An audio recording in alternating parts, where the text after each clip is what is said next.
an bokk APR léegi dañuy egsi ci jàngat bi.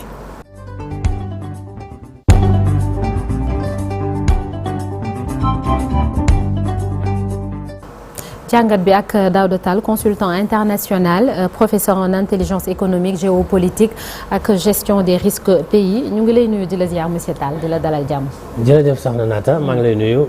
di nuyu Malick di nuyu Kia également et di nuyu ñëpp ñi ñuy seetaan. jërëjëf merci beaucoup monsieur Tall alors monsieur Tall depuis samedi dernier dafa am ay attaques diggante États-Unis ak Israël songu Iran gis nañu ni Iran moom tam mi ngi jéem a riposter surtout ci pays yi nga xam ne ñoo nekk ci zone boobu noonu. ay producteurs de pétrole yu bëri ñu ngi foofu et puis détroit d'Ormuz bi nga xam ne Iran moom moo fa nekk daanaka te nga xam ne 1/5 disons selon les chiffres ci pétrole ci àdduna bi ñuy produire ak gaz naturel liquéfié bi fa lay transiter fa lay jaar dañ ko bloqué les premières conséquences ndax mën nañoo xam lan la parce qu'on parle déjà du baril du pétrole qui a connu une hausse de 7%. waaw jërëjëf je pense que dañu war a d'abord avant may ñëw directement ci question bi fixer li nga xamante ne mooy importance su pétrole ci àdduna bi parce que bu ñu xoolee malgré que ñu ngi wax ay énergie renouvelable mais fu mu toll nii li ñuy wax énergie fossile mooy pétrole gaz charbon sur pétrole bi nga wax noonu boo ko jëlee ci àdduna bi mi ngi toll ci wàllum consommation ci àdduna bi lu toll ci 1/3 déjà nga xamante ni lu am solo la ci àdduna bi donc ñëpp ko soxla mi ngi dugg ci wàllum industrie mi ngi dugg ci wàllum agriculture sax mi ci wàllum énergie moom boo ko waxee rek dafay nekk lu yaatu même fi ñu nekk ni tey ci plateau bi bu nekkul woon nekk am nañ énergie du ñu mën a def émission bi ndaxte daanaka pétrole bi la ñuy jël di ko transformer mu nekk électricité wala yu demee noonu donc importance boobu bu ñu ko waxee ba pare mooy indi que ni enjeu yi nga xamante ne pétrole am na ko buñ ko bëggee gën a expliquer aussi dañuy xool booy xool ci carte bi par exemple pays yi nga xamante ne ñoom ñooy exporter ñoom ñooy produire pétrole wala ñi am réserve dafa am presque ñi ngi nekk ci pays yi nga xamante ne ay Asie wala les pays du Nord parce que boo jëlee pétrole bi par exemple da ngay xool ne États-Unis mooy ëpp li nga xamante ne mooy produire pétrole ci àdduna bi États-Unis nga jàpp lu mel ne Russie également ak Arabie Saoudite et donc pays yëpp ko soxla nag pourtant pays yi si produire ak réserve yi fi mu nekk ak lieu de consommation yi dafa ute par exemple ñun Sénégal soxla nañ pétrole ak ñeneen ñoo xamante ne amuñu ko donc enjeu boobu nag moo tax transport bi nga xamante ne fa la pétrole di jaar ak gaz ñu war ko sécuriser détroit d'Ormuz boobu ma si ñëwee li tax mu am enjeu mooy loolu maintenant nag bu ñu ko bloqué ak guerre bi dina nekk lu doy waar naata parce que wax nga ko sànq 20% bi nga xamante ne mooy le commerce mondial de pétrole fa lay jaar donc loolu il faut que mu am ay conséquences yu xaw a doy waar ci wàllu secteur yi nga xamante ne yëpp énergie daf ko touché te énergie dafa nekk loo xamante ne lu transversal la day fiy touché secteur yëpp ci boppam donc première observation mu mun def ci sa question bi mooy loolu di wax ni que dina am ay conséquences yu xaw a yu doy waar ci wàllum économie mais pas que ci wàllum économie wàllum social et secteur boo mënti jël rek day am ay conséquences donc c'est loolu laa ci mën a gum andi ci. alors fi mu toll nii professeur Iran dafay tëj foofu nga xamante ne moom mooy détroit d'Ormuz bi donc mën nañoo wax ne. est-ce qu'on peut s'attendre à des hausses du prix du carburant par exemple ci fan yi ñuy ñëw. waaw loolu lu mën a nekk la parce que xam nga carburant bi moom dafay dépendre surtout ci pétrole bi et donc il faut s'attendre à une hausse des carburants oui lu mën a nekk la maintenant nag am na ay système de subvention yoo xamante ne am na pays yu bëri dañuy fexe ba nga xam ne dañuy éviter choc boobu di am ci wàllum pétrole gaz ci wàllum carburant mu bañ a am impact ci wàllum transport ci wàllum industrie yu demee noonu donc pays yi am nañ ay outils yoo xamante ne mën nañ ci jouer wàllum subvention yu demee noonu pour peut-être atténuer maintenant nag ça dépend ci je pense que d'un point de vue mondial ngay wax donc ça dépend ci pays yi effectivement mais lu weesu carburant sax mën na augmenter prix denrées yi li ñuy lekk li ñuy jëfandikoo ci àdduna bi lépp dafa dépendre ci pétrole. parce que en réalité énergie moo yor àdduna bi. Afrique dina ko yëg on voit que l'OPEP a pris la décision quand même ñu yokk production pétrole bi yokk ba nombre de barils yi peut-être c'est pour atténuer conséquences yi loolu noonu mën a am fermeture wala blocage détroit d'Ormuz bi mais bu ñu demee ba bloqué ko est-ce que am na beneen solution buy offrir à ces pays là ñi nga xam ne ñoom ñoo doon jaarale seen production foofu parce que Iran moom ci boppam tamit dafay jaay donc bu bloqué ce qui veut dire que moom ci boppam tamit du jaay. tout à fait Iran dafay jaay te Iran booy xool moom mi ngi jaay surtout Chine. 90% pétrole Iran. boo koy xool ci Chine la jëm. donc en réalité diggante Iran ak Chine foofu ñoom peut-être que du ñu am intérêt trop malgré que Iran day dugg ci guerre bi parce que ni ñu ko def moo tax muy riposter. mais dina am loo xamante ne évidemment dina ko wàññi ci moom ci boppam. entre guillemets li ñu mën a wax mooy l'Iran va se faire violence quelque part. parce que booy xool lu toll 80% recette d'exportation Iran mi ngi jóge ci wàllum hydrocarbure. donc kon loolu day lay won ne la indicateur bu am solo la ci wàllu économie bu ñu nee li Iran di exporter ci àdduna bi que muy ay tapis que muy industrie luy jóge ci industrie que muy agriculture am que muy lu muy produire di ko jaay di ko exporter ci àdduna bi boo xoolee 80% ci li muy exporter hydrocarbures donc loolu day wane ne que c'est une économie de rente économie la boo xamante ne dafa dépendre ci hydrocarbures yi notamment le pétrole et donc foofu bu nekkee ni que dafa bloqué détroit d'Ormuz nga xamante ne tam pétrole am foofu lay jaar lu ci gën bëri kon moom tam ay recettes d'exportation ci biir dëkkam dafay nekk lu sooxe te pourtant nag recettes yooyu mooy tax nga mën a financer éducation santé entrepreneuriat nit ñi li ñuy dundee ci biir Iran donc nekkul sax loo xamante ne xam naa ne ci wàllu économie lu gënal Iran la mais guerre moo ko indi Chine tam comme dafa dépendre moom tam si pétrole Iran dafay nekk loo xamante ne aussi dina ko gàllankoor ci benn côté pour mu mun a am ay alternatives te xam nañ ne Chine moom mooy le moteur de l'économie mondiale aujourd'hui donc foofu dañuy gis ne rek foo jaar conséquence dina am ci wàllu woowu. mais léegi ban solution intermédiaire la ñu am kon bu fekkee dañ ko bloqué pour jaar est-ce que am na déjà. waaw solution yi bon dina. parce qu'on a entendu aussi je pense Trump di wax éventualité ñu escorter peut-être pétroliers yi pour ñu mën a jàll. waaw parce que États-Unis wax na loolu ne bu d'une éventualité boobu am na pour mu escorter pétroliers yi pour ñu mën a jàll. dégg naa tam France aussi. si porte-avions Charles de Gaulle porte-avions Charles de Gaulle dérouté nañ ko vers là-bas aussi. bon donc foofu dafa am enjeu sécuritaire base militaire yi nekk foofu booy xool yi nga xamante ne Iran mi ngi ko doon bombarder ci autour du détroit d'Ormuz pays yi nekk foofu. parce que détroit d'Ormuz yaa ngi am Émirats arabes unis. l'Iran Qatar et cetera. donc base yooyu c'est aussi pour sécuriser. transport maritime pétrolier pétrole boobu quoi mais en réalité tey bu ñu demee ba tollu foofu alternative yi du bëri trop li tax du bëri trop mooy pour nga déjouer attaquer pétrolier yi dafa nekk loo xamante ne Iran mi ngi menacé pour def ko xam nga am na lu ñu naan ay mines sous-marines ay mines wala sax nga directement attaquer benn bateau Iran daal am na ay moyens yoo xamante ne bon mën na riposter par ce biais là mais est-ce que sur la ci durée bi Iran am na les moyens pour mën ci durée bi quoi pour tenir de manière militairement est-ce que am na moyen pour mën a tenir li nga xamante ne moom mooy blocage bi. waaw xam nga nekkuñ ci guerre conventionnelle moom mooy ngeen jàkkaarloo rek ku nekk xool yan moyen nga am boo leen tolloo moyen. bon États-Unis moo ëpp moyen Iran par rapport ci guerre bi ça c'est sûr d'un point de vue conventionnel. te weetu ci voilà mais comme nekkuñ ci guerre conventionnelle moom. doole bi dafay yàq boobu guerre non conventionnelle di nga mën a par exemple di déjouer yenn yi wala ngay teg ay mines wala boog wàllum terrorisme ngay terroriser ay bateau wala yu demee noonu donc yooyu noonu yëpp day indi ay yàq-yàq yoo xamante ni mën na am un impact donte doole Iran même su nekkente ne bëriwul trop mën na am ay impact quand même ci wàllu woowu. alors gis nañu aussi que njeexital bi. bu ñu nee pétrole dafay yokk jeexital bi du yem rek ci li nga xam ne mooy pétrole bi gaz bi dafay am ay ramifications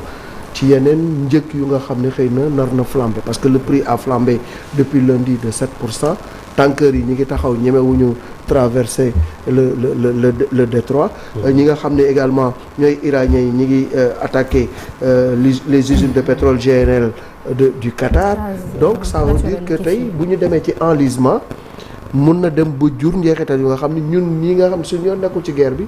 mën nañ ko ressentir. maa ngi dégg sax ay ñuy wax ni boo ngeen jënd seen ravitaillement denc parce que lu nekk mën na ñàkk ci jamono ji bu fekkee ni guerre bi continuer na yàgg na. waaw loolu dëgg la Malick parce que aussi dañu nekk ci économie globalisée. lépp lu xew ci wàllum géopolitique comme par exemple zone bi ñuy wax nii mën na sax toucher suñu maam wala suñu waajur bi nekk Fongolemi tey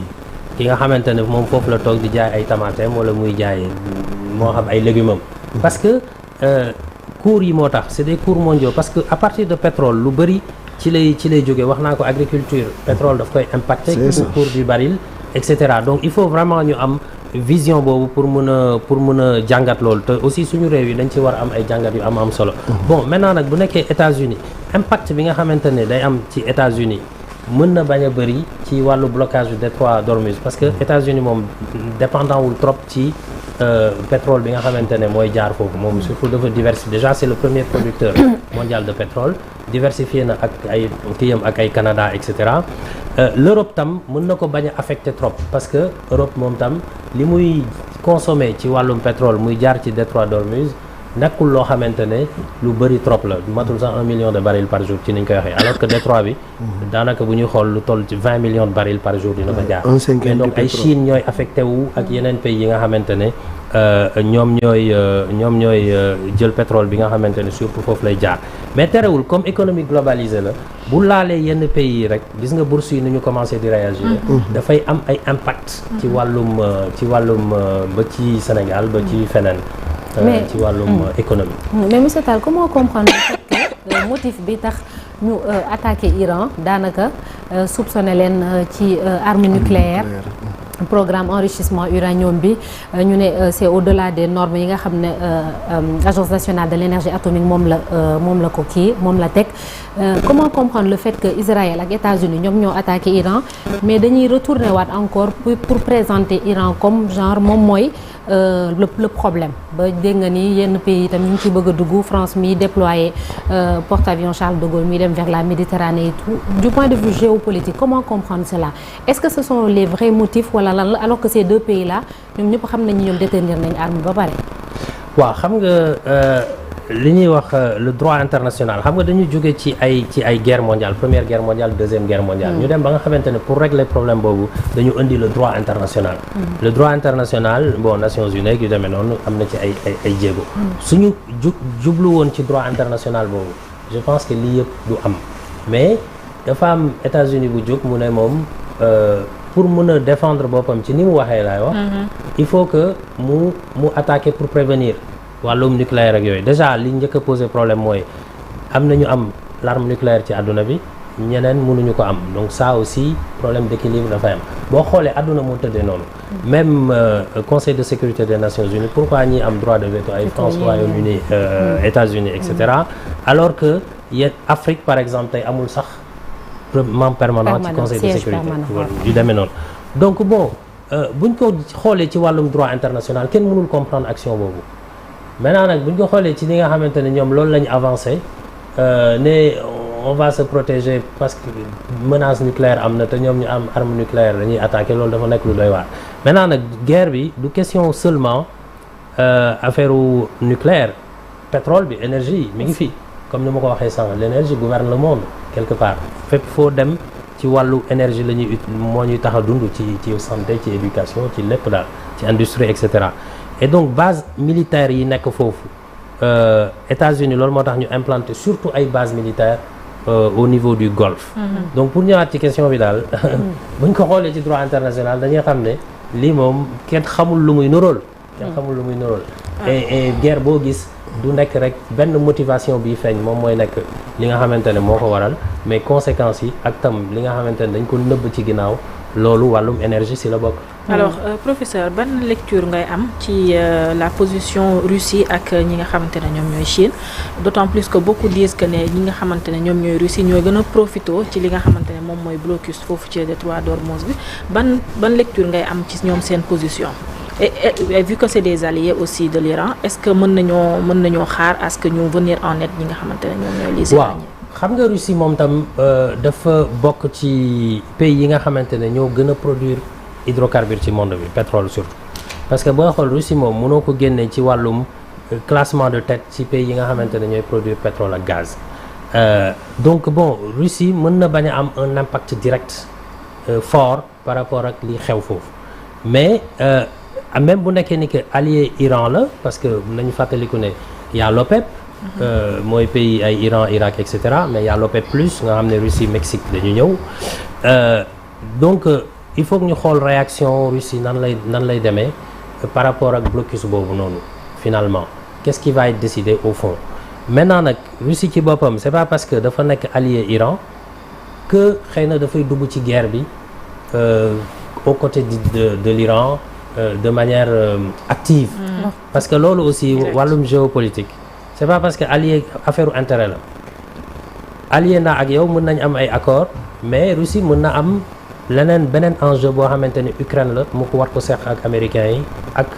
aussi européens yi donc foofu peut-être aussi du ko nekk lu koy arranger muy ñëw di jàkkaarloog ñoom yaakaaruma Russie du jàkkaarloog ay Amérique di leen bombarder parce que Amérique dafa bombarder Iran adduna bi tëddeewul noonu même Afrique sax des fois dañ doon wax naan da ngay quitter France dàq armée française dem jëli Russie peut-être ñoom ñoo ñuy protéger mais ku nekk xam na ne àdduna tëddeewul noonu c'est pas parce que da ngay changer partenaire wala da ngay nouer partenariat ak benn état bu am doole que bu ñu la attaqué moom day ñëw sa wet moom tam attaqué ki la attaqué non parce que géopolitique tëddeewul noonu enjeux yi moo divers mën nañu am intérêt ci beneen zone boo xam ne man du ma la attaqué ndax foofu mais boo attaqué suma allié tam dinaa xool neneen nu ma koy jàppale mais pas une riposte frontale. mais apparemment dafa mel ni tamit dans le monde ci ni nga ko waxee nga baal ma Chérif dëkk yu bëri kon peut-être seeni intérêt c'est plus ci États-Unis sax qu'ailleurs parce que États-Unis mi présenté wu comme le gendarme du monde gis nañ li mu def fële Venezuela ak Nicolas Maduro gis nañ ko et puis Israël aussi ba mu commencé guerre bi ak Palestine et tout gis nañ ko c'est après c'était une guerre un conflit tentaculaire sax gis nañ ni mu demee Liban et partout mais daanaka c'est le maître du jeu si on peut l'appeler ainsi c'est Donald Trump da doon wax il est faiseur de paix mais en fin de compte bëri na ay conflits yoo xamante ni xëy na moom moo ko déclenché boobu ba léegi ba mu ñëwee ba tey. waaw bon moom xam nga tempérament am loolu la c'est-à-dire les États-Unis boo déggee discours am sont les maîtres du monde idéologie boobu moo ñëwaat. puissance bi ñu amul kenn ku ko am ci àdduna bi. précision bi ñu am te loolu tam dëgg la seen force dafa nekk loo xamante dafa am solo. mooy première puissance dans le monde mais nag maintenant nag du caagin ne rek da ngay nekk première puissance rek yow da ngay dem di attaquer ku la neex. loolu aussi je pense que li àdduna soxla tey mooy un nouvel ordre mondial d'un point de vue du droit international. il faut ñu ñëwaat ci droit international pour mun a xool aussi naka la ñuy mën a régler yenn conflits parce que lii di xew nii dafa nekk loo xamante ne dafa raglu kenn xamatul fu ñu jëm. fu mu toll nii parce que ku nekk mën nga attaquer ku nekk à tout moment. te àdduna nag warul mën a tëddee noonu. donc maintenant nag ku nekk sa mandat nga yore xam nga accord 2015 bi ñuy wax nucléaire entre l'Iran et l'Occident. ñu ngi ko signé woon 2015 sous Obama demoon na ba calme. mais aujourd'hui gis nga li mu jur parce que benn nit mooy taxaw ne pour défendre mon peuple il faut que ma dem attaquer de manière préventive loolu dafa nekk loo xamante ni. même bu dul lu bees forme bi ñu ko gisee nii lu bees la ci àdduna bi. lu ñu war a taxaw waaw. côté boobu moom leer na c'est-à-dire que daf koy wax sax dans son discours. États-Unis amul bi muy jël Maduro loolu la fi wax. amul benn armée wala benn force bu mën a égaler suñu force yi. ci wàllum armée tam loolu lay wax. mais je pense que daal il faut qu'on revienne ci wàllum. coopération entre les États ou waxtaane mbir yi Nations Unies mi ngi fi mais déjà moom faalewul Nations Unies mu ngi taxawal conseil de la paix déjà pour mën ni faalewul leen voilà c'est ça bon c'est une période trouble boo xamante ne mi ngi fii tey malheureusement amuñu nijaay wala papa bu mun a faire face bu mun a régler le problème. donc en Nations Unies aussi 25% peut-être subvention financement donc mais Sénégal nag lan moo ci war a nekk taxawaayam parce que gis nañ rencontre bu am premier ministre woote ko ci wàllu pétrole boobu ñuy wax noonu ba xëy na sóoraale ëllëg parce que xool li fi nekk parce que dañuy jënd pétrole di ko denc bu àdduna bi tëradee ñu consommer liñ fi denc ni mën naa dem ba jural ñu ay jafe-jafe lan moo war a nekk déjà notre position sur le plan diplomatique mais comme ni nga ko waxee économique ak les produits pétroliers là. waaw Chérif je pense que sur le plan diplomatique Sénégal moom day situé toujours sur le droit international bon position Sénégal mënul nekk lu dul li nga xamante ne moom la signé ak wàllum ak réew yi ci àdduna bi ba pare appelé à la paix et cetera mais Sénégal amul capacité boo xamante ne malheureusement mën na dugg ci lu mel ne conflit wala mu am ci benn baat boo xamante ne baat bu am solo la donc bon loolu mooy sur le plan géopolitique wax ma Sénégal sax mais Union africaine si boppam rek conflit bu mel nii waroon na mën a taxaw am benn position parce que bu ñu fàttalikoo guerre en Ukraine bi céréales yi posé woon na problème ba mu nar a indi problème sécurité alimentaire ci zone boobu te Union africaine defoon na plaidoyer donc conseil kenn mënatul taxaw Sénégal muy Afrique amul benn réew ci àdduna bi bu mun a taxaw ne man liy xew Iran wala liy xew Ukraine sama yoon nekk ci wax naa ko fi sànq suñu mbokk yi nekk ci village yi gën a reculer ci Sénégal sax mënuñu taxaw di croiser les bras ne man concerné wu ma parce que li ngay lekk ci village bi foofu li muy jar muy soble bi muy ak li produits agricoles yi et cetera mi ngi dépendre ci li xew Ukraine mi ngi dépendre tam ci li xew Iran tey ci wàllum pétrole bi parce que dañuy indexer les prix par rapport à ça et donc je pense que Sénégal dafa am rôle bu important bu mu war a jouer de manière préventive et malheureusement d'ailleurs ñun pays producteur pétrole lañ ak gaz mais du loolu la ñuy jëriñoo guerre bi tey bu nekkoon ne que ñu ngi utiliser loolu normalement xëy na sax mën na bañ a am impact bu am solo mais compagnie yi ñoom ñooy jël di jaay parce que Sénégal dafa def le choix ci wàllum pétrole ak gaz du partage de production ñoom tam dañuy xool fu seen intérêt nekk en fonction te comme am nañ gaz de qualité am nañ des hydrocarbures de qualité d'un point de vue international soxla nañ ko donc compagnie yi dañuy jaay vers foofu et d'ailleurs sax foofu li intéressant mooy que ni lii di xew détroit d'Ormuz te mu am menace ci canal de Suez nga xam ne canal de Suez tey bu nekkoon ne que da nga bëgg a livrer pétrole bi vers l'Europe da ngay xool xam ne que canal de Suez nga mën a jaare sinon di nga contourner en dessous de l'Afrique du Sud yéegaat jaaraat ci Atlantique vers le Sénégal pour mën a dem en Europe xam nga loolu c'est des voies yoo xamante ne c'est pas très navigable te coût de produit coût supplémentaire en termes de transport dafay am et ñun Sénégal dañu am positionnement bu intéressant d'un point de vue géopolitique ak géostratégique vis-à-vis de l'Europe surtout parce que jege nañ Europe trop te Europe marché la et donc foofu noonu vraiment moo tax nga gis ne par exemple Europe États-Unis d'ailleurs secrétaire d'État adjoint américain ñëwoon na fi chancelier allemand Scholz ñëwoon na fi ñu bëri ñu ngi visiter pourquoi parce que aussi géopolitiquement parlant Sénégal dafa nekk position même Trump a parlé de nos ressources là bi mu recevoir ñoom Diomaye les chefs d'État là c'est pas gratuit cette audience là tout à fait et donc pour mën a diversifier seeni ay partenariats nga xam ne Sénégal jege na marché yi donc loolu day am solo ñu mun nga xam li nga xamante ne dafay xew dans le Golfe bu amee problème foofu ñun fii suñu ay hydrocarbures mais Sénégal moo war a am aussi fulla xam ne que bon gaz to power mi ngi fi projet boobu mais xam ne que aussi mais on peut importer ces produits là maanaam parce que matière première bi day dem comme li nga wax quoi après foofu lañ koy transformer jaayaat ñu ko donc defaroon dara fii je vois ci image yi directeur général SAR par exemple mais SAR commencé gud par exemple du raffiner ces produits là ci audience bi voilà li ñu war a éviter mooy li dal Nigéria pendant longtemps dal ñu di jël ay produits di ko génne raffiner ko indiwaat ko à la pompe pour nga mën jël essence et cetera donc il faut que ñu accroître suñuy capacité de raffinerie ba pare xool tam naka la ñuy utiliser part bi nga xam partage de production la part bi nga xam ne am nañ ko ci pétrole bi ak gaz bi ñu fexe ba nga xamante ne mu alimenter Sénégal parce que li dëgg mooy Chérif amul benn réew buy développer te développé wu industrie. c'est vrai. parce que industrie mooy créer emploi. c'est le ministre est là d'ailleurs. voilà industrie mooy créer emploi tey plan boo munti teg Sénégal. exactement plan boo munti teg Sénégal. boo amul énergie bu doy plan bi mënul développer parce que tey loo def. dama koy wax sax des fois parce que damay jàngale géopolitique du pétrole et du gaz depuis plus de 5 ans ci réew mi. fekk sax boobu pétrole bi kii yëngu ko génnagul. et dama koy wax souvent mooy que ni tey bu nekkee ni que fànn boo laal secteur boo laal rek soxla nga énergie. c'est vrai hôpital sax. ñaanuñu ko yàlla mais booy opérer nit sax da nga soxla énergie. que muy mbay mi soxla nga énergie. lépp rek